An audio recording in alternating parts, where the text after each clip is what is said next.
Hello friends, welcome to the Sahaj Seekho classes, जहां आप सीखेंगे सहजता के साथ। And I am your friend Ishita. Today we discuss upon the topic circular flow of income, which is a macro economics.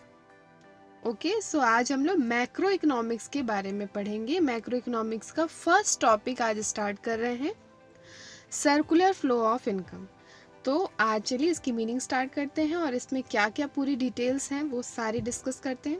So let's begin. देखिए, circular flow, इसकी word by word meaning अगर हम लोग बात करते हैं, सर्कुलर मतलब क्या होता है? कुछ चीज सर्कल में घूमना, ठीक है। फ्लो ऑफ इनकम मतलब बह रहा है क्या? इनकम का बहाव जो है वो सर्कुलर फ्लो में है।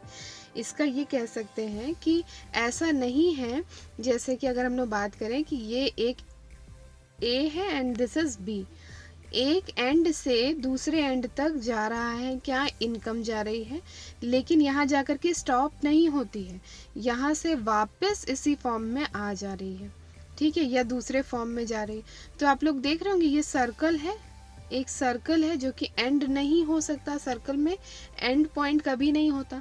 तो वही चीज़ कही गई, सर्कुलर फ्लो ऑफ इनकम मतलब किसी 2, 3, 4 चीज़ों के बीच में अगर कोई भी इनकम फ्लो हो रही है तो ऐसा नहीं वहाँ जाकर के रुक जाएगी, उसके बाद वो कंटिन्यू इनकम फ्लो करती रहती है। तो इसका हम लोग देखते हैं कि यहाँ पर पहले इसकी मीनिंग डिस्कस करते हैं, फिर इसके कुछ टाइप्स हैं, ये किस फॉर्म्स में हम लोग इसको डिस्कस करेंगे वो भी देख लेते हैं। तो चलिए देखते हैं इसकी मीनिंग क्या है। देखिए, इसमें लिखा है it refers to the flow of money income, मतलब जो मनी इनकम मतलब पैसे का फ्लो होता है, और the flow of goods and services across different sectors of an economy in a circular flow. मतलब या तो कोई गुड्स और सर्विसेज का फ्लो हो और उसके अगेंस्ट में, या फिर आप कह सकते हैं किसी मनी इनकम की का फ्लो हो। ये दोनों में से किसी चीज़ का भी फ्लो हो सकता है, किसके बीच में? Different sectors of an economy is a in a circular flow, ठीक है। सर्कुलर फ्लो में चाहे वो गुड्स और सर्विसेज हो, चाहे वो मनी इनकम हो, लेकिन उसका फ्लो होगा किसके किसके बीच में? डिफरेंट सेक्टर्स के बीच में। Hope it is clear, meaning समझ में आ गया होगा। मीन्स क्या फ्लो कर रहा है? मनी इनकम भी हो सकती है या देखिए, अब इसमें ये लिखा है कि अब हमें ये टॉपिक जो है, जो मीन्स द सर्कुलर फ्लो, इसके बारे में हम क्यों पढ़ रहे हैं, इसके बारे में आपको ये पता ज़रूर होना चाहिए कि जैसे कि आप लोग देख रहे हैं कि 2 सेक्टर्स है, सपोज ए सेक्टर है and then the second is B. अगर हम ये बात करते हैं कि इसकी इनकम इसके पास जा रही है, देन इसकी इनकम इसके पास भी जा रही है, तो इसका ये मतलब हुआ कि ए जो है और बी दोनों का आपस में कैसा रिलेशन है ये बताता है। मतलब दोनों एक दूसरे पर डिपेंड हैं, ठीक है। कोई इंडिविजुअल अकेला नहीं है कि वो किसी को उसकी ज़रूरत ही नहीं है, इसको अपना सरवाइव करने के लिए इसकी ज़रूरत होगी और इसको इसकी ज़रूरत होगी। मतलब यहाँ पर हम लोग बात करेंगे इंटरडिपेंडेंस मतलब एक दूसरे की, ठीक है। तो हम लोग ये टॉपिक इसलिए पढ़ रहे हैं क्योंकि इंटरडिपेंडेंस की नॉलेज के लिए, कि दोनों सेक्टर्स या 3 या 4 भी सेक्टर्स हैं तो उन सारे सेक्टर्स को आपस में एक दूसरे से कनेक्ट होना पड़ेगा, क्योंकि उन लोग विदाउट दूसरे के सेक्टर्स के बिना उन लोग इनकम जनरेट नहीं कर सकते, ठीक है। तो चलिए देखते हैं कौन कौन से सेक्टर्स हैं और फिर मनी इनकम कैसे फ्लो करती है उसमें।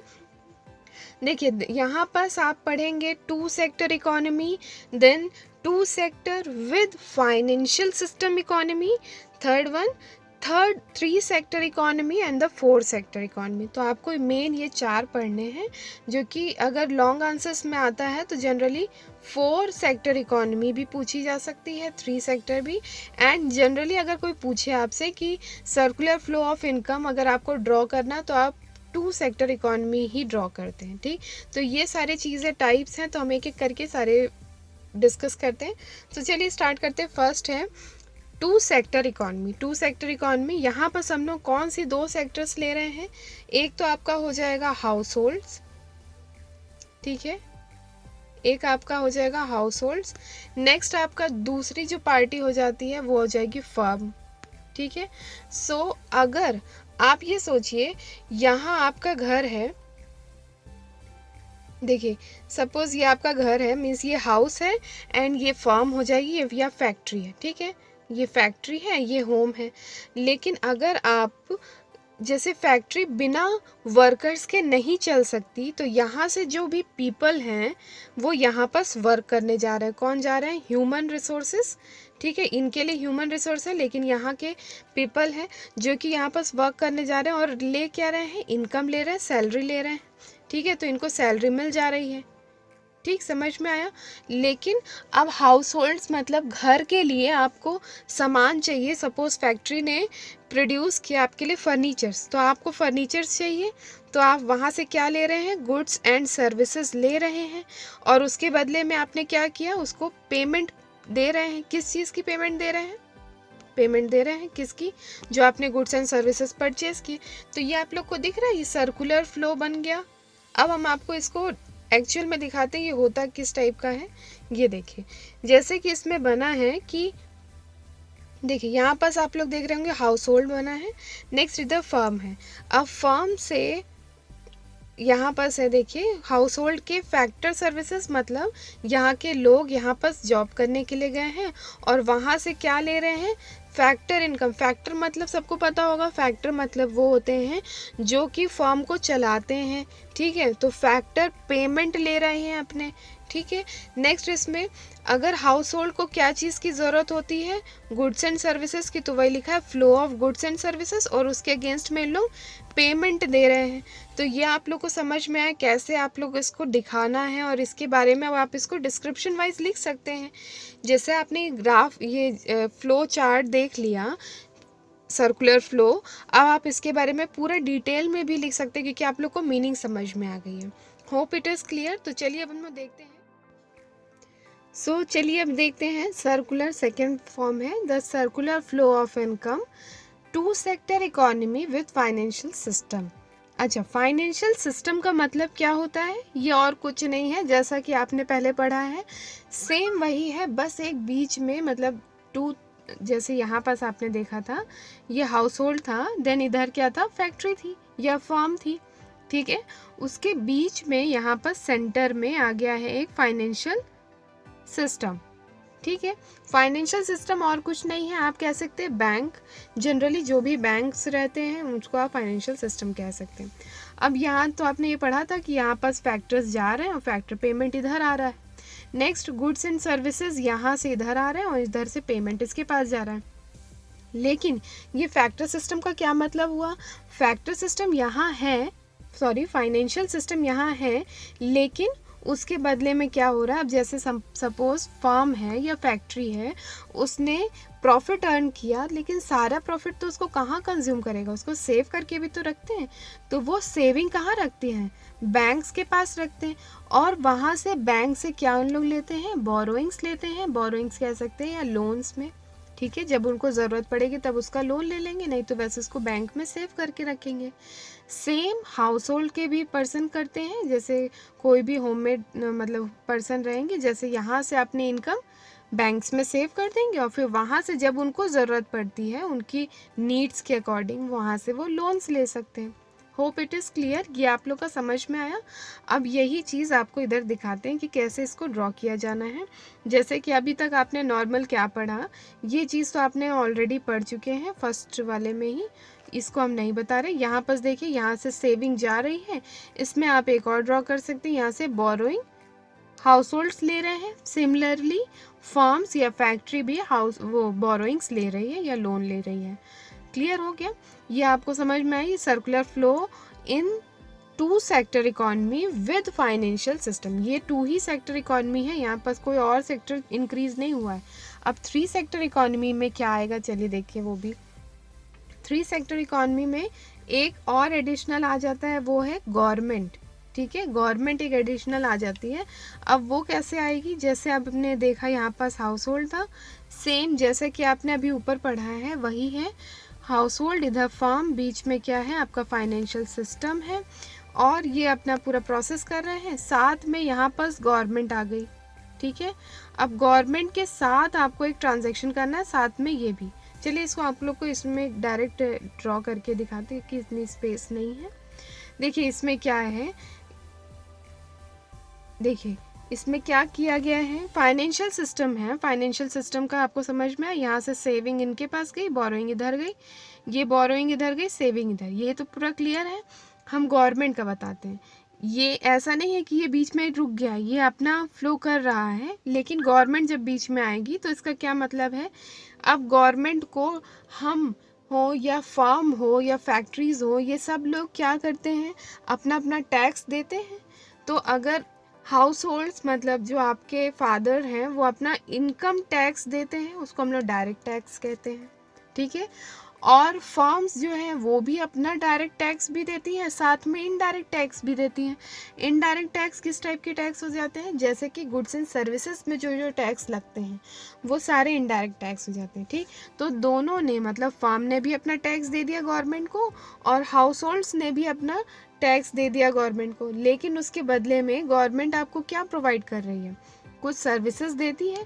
जैसे फार्म्स को क्या मिल गया, फार्म्स को सब्सिडरीज मिल गई। सब्सिडरीज मतलब किसी चीज़ में आपको, जैसे आप प्रोडक्शन कर रहे हैं, आपके प्रोडक्शन में गवर्नमेंट ने उसको परचेज करने लगी या फिर उस पर किसी चीज़ की छूट देना, तो ये आपका हो जाएगा गवर्नमेंट सब्सिडरीज, ठीक है। अगर हम लोग दूसरे देखते हैं कि हाउस होल्ड्स को क्या क्या बेनिफिट्स मिलते हैं, ट्रांसफ़र पेमेंट, सैलरीज या वेजेस, बहुत से गवर्नमेंट से रिलेटेड, जैसे गवर्नमेंट जॉब वगैरह करते हैं तो उनको सैलरीज वेजेस वगैरह मिलते हैं। या अगर इसको आप नहीं कहेंगे तो आप ये भी कह सकते हैं, आपने अगर टैक्स अपना दिया है, पेड किया है, तो उसके बदले में आपको जैसे रोड, ये सब होता है। ट्रांसफ़र पेमेंट मतलब ये सारी सर्विसेज, रोड बना देती है गवर्नमेंट। और बहुत से ऐसे फर्म्स रहती हैं जो भी कह सकते हैं, ये सारी ऑर्गेनाइजेशंस रहती हैं।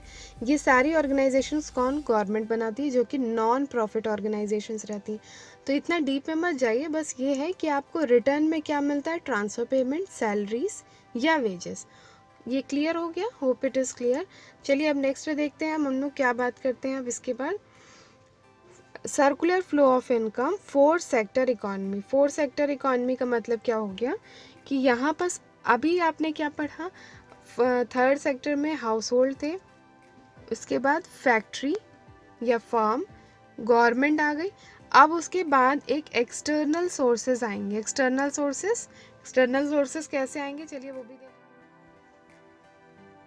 अब इसमें देखिए लास्ट है ये, इसमें क्या है, फोर्थ सेक्टर इकॉनमी में क्या लिखा है कि यहाँ पर आपको पता है एक्सटर्नल फैक्टर्स ऐड हो जाते हैं। एक्सटर्नल फैक्टर्स का मतलब होता है कि कोई भी फॉरेन कंट्री या मतलब रेस्ट ऑफ द वर्ल्ड में आपका अगर कोई भी सामान एक्सपोर्ट हो रहा है या इंपोर्ट हो रहा है, तो इसमें वर्ड एक्सपोर्ट इंपोर्ट यूज़ किया जाएगा। बट ये याद रखिएगा, ये हम फर्म्स या हाउस होल्ड के बेसिस पे नहीं करेंगे, ये एक्सटर्नल फैक्टर्स के बेसिस पे करेंगे। कैसे करते हैं चलिए देखते हैं।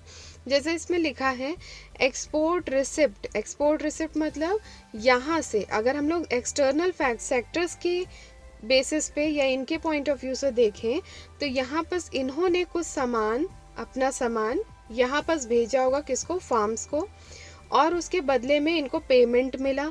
जो इन्होंने यहाँ से यहाँ भेजते हैं उसको क्या कहते हैं, हम लोग एक्सपोर्ट कहेंगे, ठीक है। इन्होंने इनके पॉइंट मतलब एक्सटर्नल सेक्टर के पॉइंट ऑफ व्यू से अगर आप सोचेंगे तो इन्होंने कुछ सामान एक्सपोर्ट किया होगा फार्म्स को, और उसके बदले में इनको क्या मिला, एक्सपोर्ट रिसिप्ट मिली, ठीक है, एक्सपोर्ट से इनकम मिल गई।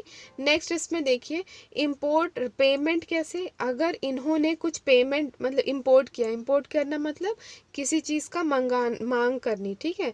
तो फार्म्स से इन्होंने यहाँ पर कोई भी सामान ले लिया, ठीक। अब जो भी सामान यहाँ इन्होंने लिया होगा उसके बदले में इनको पेमेंट करनी पड़ेगी, तो इंपोर्ट पेमेंट करनी पड़ी, और यहाँ पर एक्सपोर्ट रिसिप्ट मतलब उन्होंने रिसीव किया। इसका समझ में आया। अब चलिए चलते हैं हाउस होल्ड की तरफ। हाउस होल्ड में क्या है, इधर भी समझिएगा, यहाँ पर आप एक्सटर्नल सेक्टर की ही पॉइंट ऑफ व्यू से ही देखेंगे, ठीक है। यहाँ बस एक्सपोर्ट ऑफ फैक्टर्स सर्विसेज समझ लीजिए, ठीक है। बहुत सी ऐसी सर्विसेज होती हैं जिसको हम लोग यहाँ से मतलब बाहर से एक्सटर्नल सेक्टर से वो कहाँ जाती है, हाउस होल्ड की तरफ जाती है। ठीक, तो यहाँ से यहाँ की ओर फ्लो हो रही है बहुत सारी सर्विसेज, और उसके बदले में हाउस होल्ड्स मतलब हमारे यहाँ से इनकी तरफ पेमेंट चला जाता है, उसको हम लोग कहते हैं नेट ट्रांसफ़र पेमेंट। ठीक है, हम बहुत सी सर्विसेज, हम मतलब एक्सटर्नल वर्ल्ड जो है, रेस्ट ऑफ द वर्ल्ड, वहाँ से कोई भी पेमेंट मतलब कोई भी फैक्टर्स सर्विसेज यहाँ पर दी जा रही है हाउस होल्ड को, और उसके बदले में वहाँ से पेमेंट जो है मतलब उसको हम लोग कह सकते हैं नेट ट्रांसफ़र पेमेंट या नेट फैक्टर पेमेंट, वो बाहर की ओर जाता है। ठीक है, ये फ्लो समझ में आया। तो ओवरऑल जितना भी अभी आपने पढ़ा वो सारे चीज़ों का सम अप क्या था, फोर्थ सेक्टर, क्योंकि इसमें चार सेक्टर आपने पढ़े, वो सारे सारे सेक्टर्स इसमें आ गए, मर्ज हो